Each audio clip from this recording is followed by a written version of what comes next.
GVMC 95వ ward Sujatanagar senior citizen welfare association మరియు గ్రంథాలయం నందు స్వాతంత్ర దినోత్సవ వేడుకలు ఘనంగా నిర్వహించారు.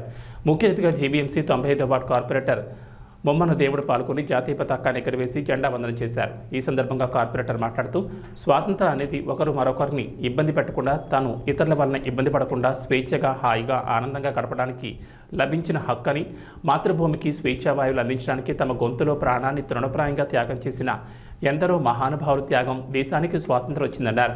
కార్యక్రమంలో అధ్యక్షులు కొంబాన సన్యాసిరావు, ఉపాధ్యక్షులు N Gopalarao, general secretary G Narendra Kumar, treasurer V Ramanarao, organising secretary Doddi Paidukonda తదితరులు పాల్గొన్నారు.